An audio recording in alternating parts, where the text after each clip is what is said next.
we're probably lucky here because it's the very first time those two are on stage and will actually explain the secret recipe behind the empire they've just built. Because yes, almost 2 years ago, Banijay rocked the market by acquiring Endemol Shine, and about €2 billion acquisition, according to sources, which crowned the brand new group as the largest international content producer and distributor. Home to over 120 production companies across 22 territories, a multi-genre catalog representing over 110,000 hours of programming. But, of course, with big powers come big responsibilities. So do they fear a Black Mirror type of effect when it comes to content concentration? How do they defend a certain idea of European creation?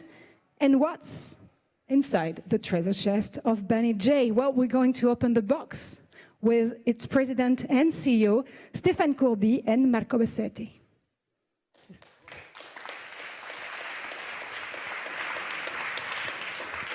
So again, the figures here are pretty impressive, if I may.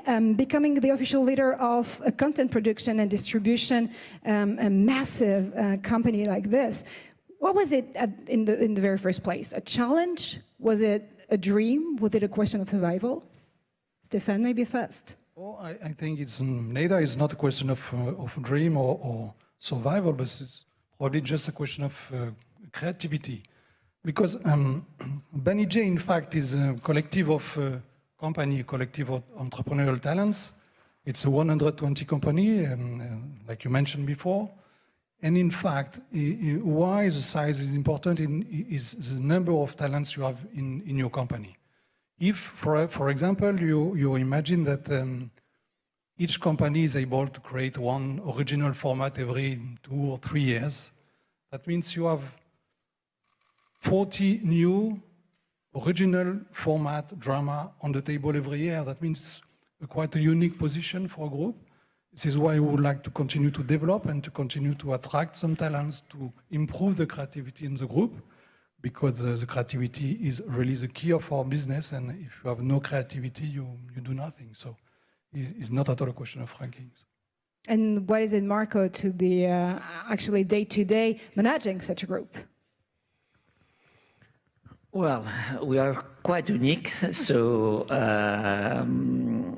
we have 122 companies around the world in 22 countries. And what we did, the integration of Endemol was done pretty quickly compared what we presumed before, because we were studying very well. We have time to study what to do, and so the integration went pretty fast. Our organization is pretty simple. We have a country CEO that with a very strong reputation and knowledge of the country and the culture, and with all the creative and commercial skill. And basically he runs, let's say, the company behind him. Each company is independent, and when I mean independent is that we try to give to them all what they need in order to develop, to implement, to produce their project. We have dedicated fund for scripted and unscripted, and we try to maximize the production of all the project, filling all the financial gaps that they need. And we have also a pretty significant branch of distribution, Banijay Rights. We have a catalog of more 100,000 hours, and give us the opportunity, let's say, to invest in order, let's say, to retain the IP and to give the production value to the producer for what they need. So that's the way that we used to we manage the company. Today we are in a very, let's say, unique momentum, because there is a tremendous demand of IP. So our issue sometimes is how to fill it.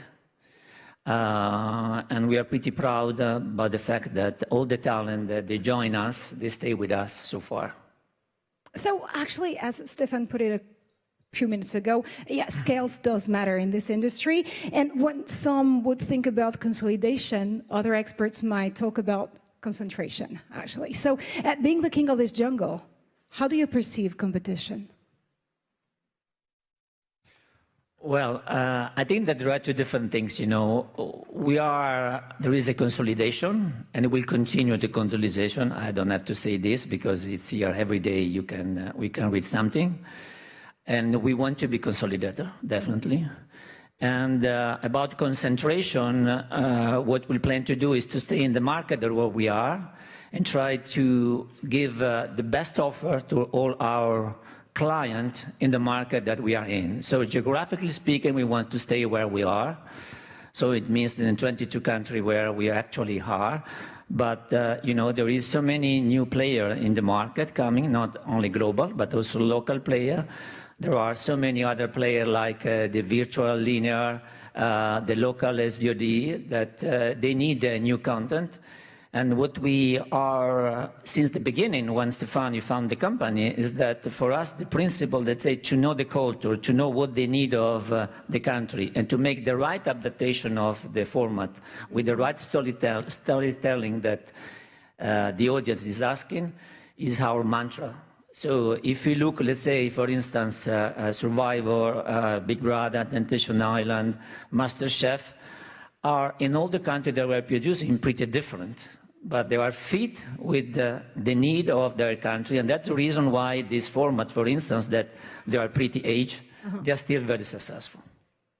And still, I mean, that's a lot of hours of programming you have right now in store, but do I have to understand that probably new acquisition are in the way, or you are probably thinking about acquiring other company, the more the better?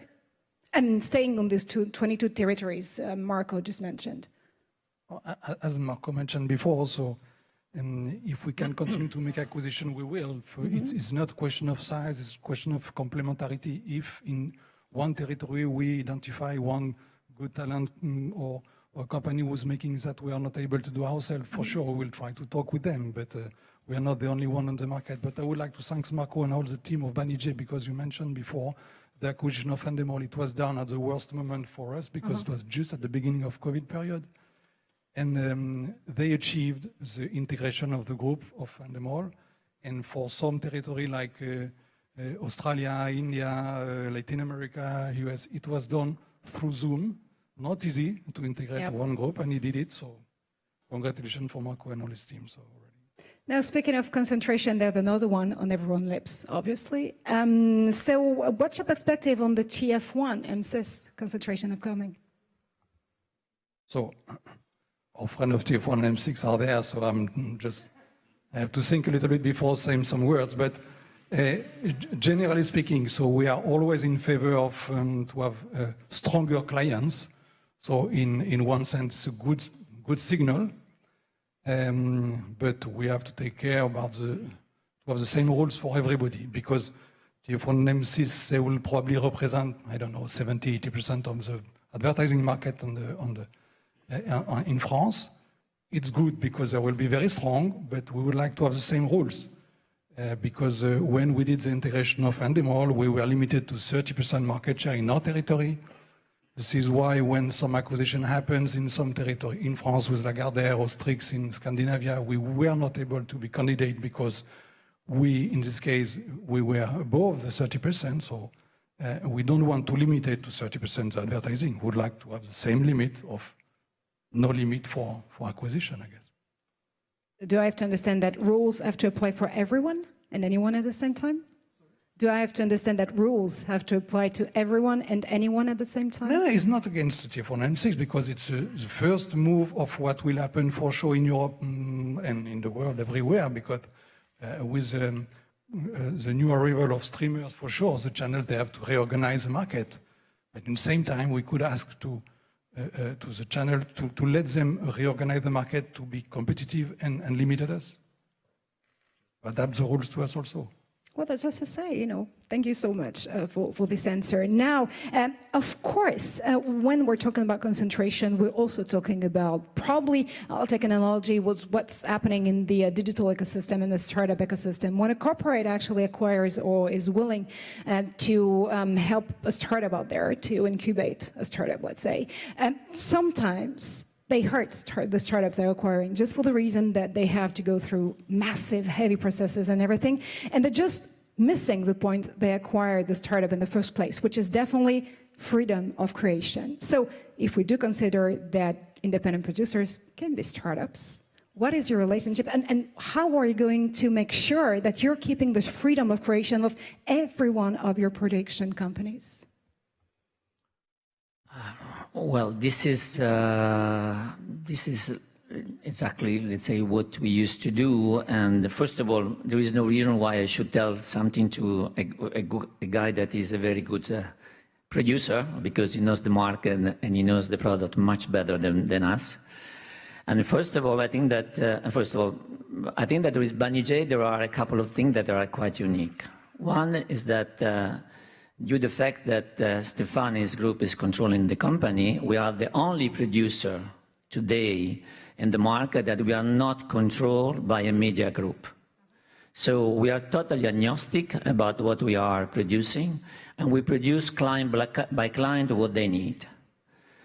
Then for us, another, let's say, priority is, let's say, our business is done by people and IP and format. And for this reason, we give all the autonomy that the creative needs in order, let's say, to implement their project. We have a lot of money dedicated to the fund because we don't want a small producer that he has a JV with us, is working with us, to go in front of their client just with a piece of paper. So we give them the money to produce pilot, we give them the money to option actor, to option director, to vote screenplay, exactly what they need. And for us, the big job is to give them a service and to let them, as much as possible, concentrated in content, in create new content. And for instance, talking about French, we have an holding company that they give all the legal, financial, procurement, all this kind of thing to a producer, so he can be focused in what is his real job, to produce. And this is a way that he give a kind of unique position to Banijay. And for this reason, as I said before, we are 122 company, and we don't feel, let's say, to be full, and we can easily integrate in another group with this kind of philosophy and methodology. I'm just feeling again this idea of inviting a new group into this brand new group of their Banijay with and Double Shine. Anyways, I'm happy that actually you're making the life of your production company easier by just letting them focus on the content itself. Actually, despite COVID, you guys have been able to put out there in production a number of incredible projects and shows. Presented here at Series Mania for France 2 is your brand new production, Germinal. Would you like us to watch a quick clip about please. What it's all about? Okay, let's watch the clip. Do it. And I'm pretty sure France 2 will be happy to offer its viewers an unpixeled, actually, version of Germinal when it comes, on France 2 in a few hours from now, or a few hours, in a few weeks from now, if I can say so. So this is definitely what you guys can make happen. Great shows, great content overnight. Oh, when Ian talking about this day, he said that they are using novels, very famous novels, and to make new adaptation. I think the work done by the director of Germinal is amazing, really. They did a very good job, and they are using one very famous novel, and they did something quite modern. So we hope so. But we are very happy with the result. Yes.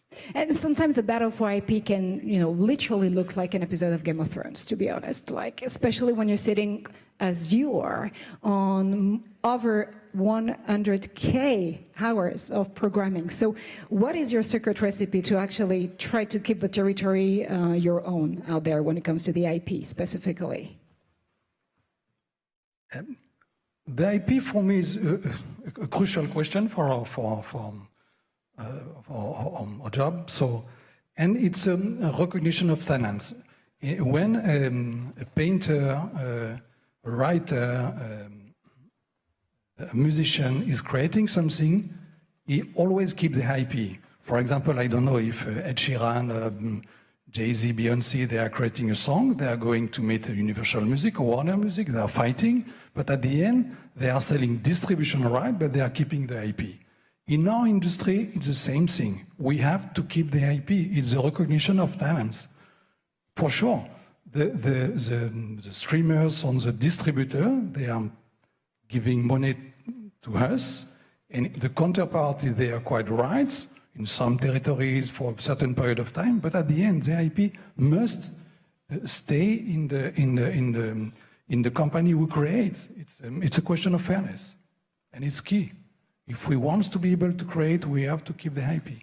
IP is definitely key indeed. Marco, do you want to follow up on this? Well, one of the reasons why we create this group, and just to give some number, is more than 3 billion, and we spend around 1 billion for scripted business, and we have 50 scripted labels.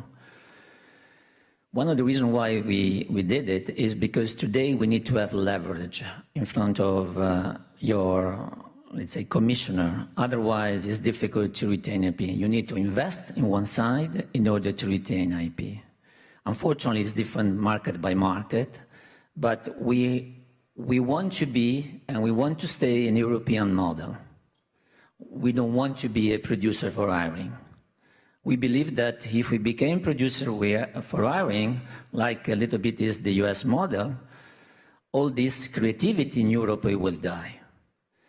And I'm not saying this only for us, that we are a pretty big group, so we can defend ourselves. I'm talking about also for the little player, the small producer, that they cannot, let's say, defend themselves in front of the client because there is no rule at all about this. Personally, I'm not a big fan about quota, okay, in front of the streamer. I very much prefer that a client, a player, he should buy the rights for what he needs, and the rest should be invested by the producer. For this reason, I believe that today many producers, they are happy to come with us and to work with us because we can give them what they need in order, let's say, to create value, to create asset. And without asset, they are just a producer, okay? I would like to say something also about COVID. And for us, you know, when we decide to build Endemol, and our shareholder, let's say, give us, let's say, what we need to do it, we didn't know about COVID, okay?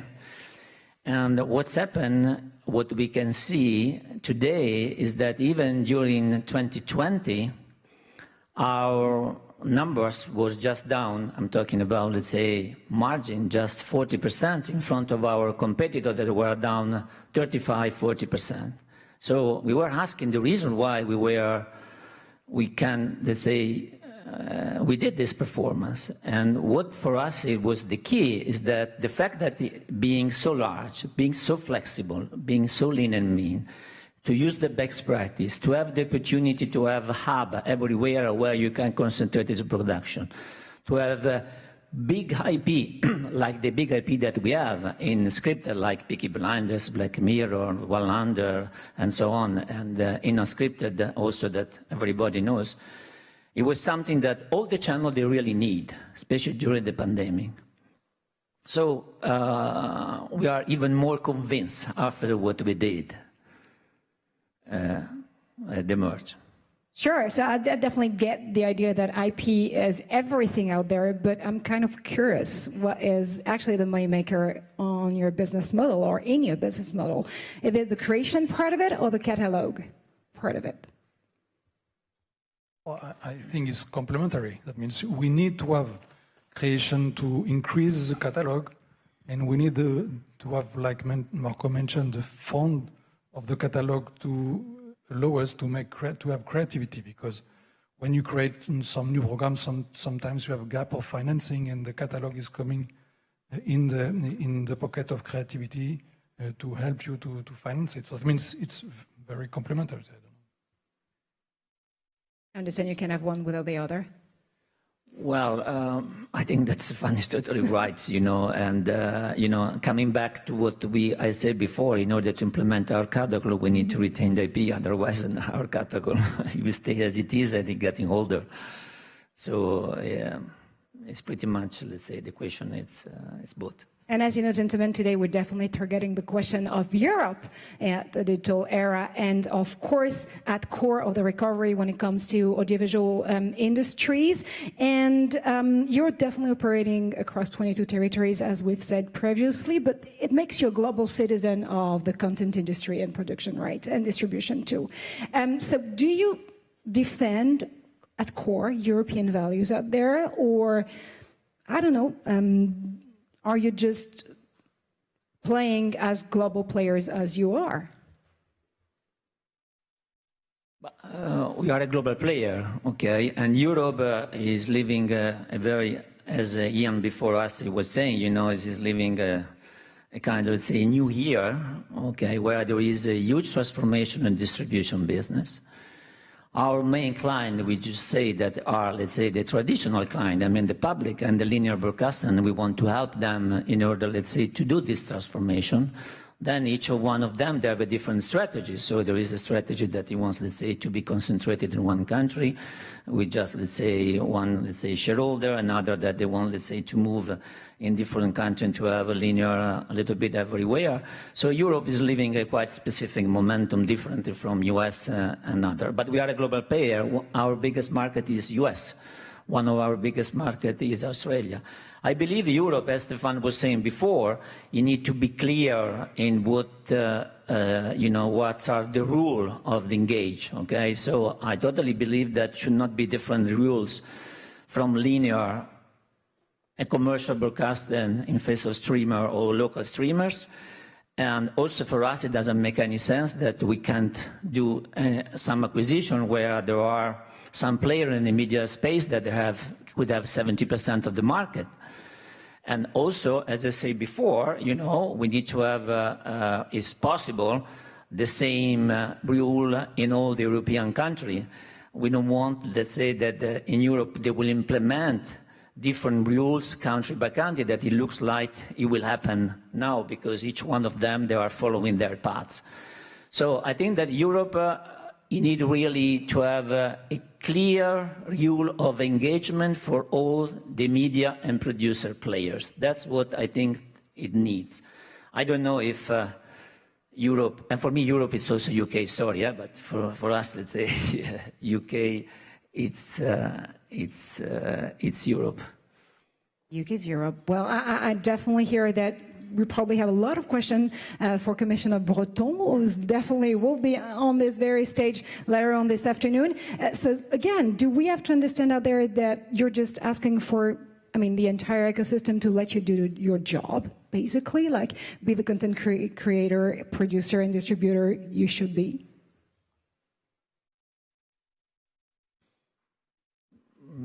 Sorry. Would you like less regulation to just be freed from every single rule and just, do your job, basically? Do what you have to do, tell great stories, produce great stories, distribute stories all around the world? Less regulation, the better? Yeah, well, yes, before, let's say, our job is, let's say, to help, let's say, creative people to do the best storytelling, okay? Could be a games, could be a reality, could be a scripted show, definitely. Before, let's say, a big show should be very successful in a local market before it became a global success. Today, maybe it changed a little bit, because now we can see that the audience is accepting even foreign language, not anymore English. So I don't have to mention how many shows that are so successful not playing in English. But we should say also that some shows that are not so successful in their own market, like, for instance, Casa de Papel in Spain was not successful in internet terrestrial, it became a global audience. Or maybe also like The Circle in UK was not so successful, but became a huge success in Netflix. So it's changed a little bit the equation. how, let's say, when could be a success. And before, everything was a big success in a medium or big country can become a big success somewhere else. And we want to continue to be to do this, okay, and to try to distribute. Distribution today is not the only business model that we have, because as we say before, there are, if you retain IP, there are different way to create value for a producer. Okay, so it's not just distribution, but you have all what we call offer. Okay, we have a significant catalog of music as well that we are exploiting. We have the clip business. We have, let's say, the virtual linear that are using a lot of our catalog. So we want to continue to produce and to have the opportunity to distribute in all the manner that the new era is and the new opportunity give us. From local to global successes, of course, when it comes to show themselves, but also when it comes to Banijay. If I understand it well, you definitely came from being a local producer, to being this global giant here when it comes to content production and distribution. Thank you so much, gentlemen, for your time on your stage and your perspective. I guess they deserve some applause. Thank you.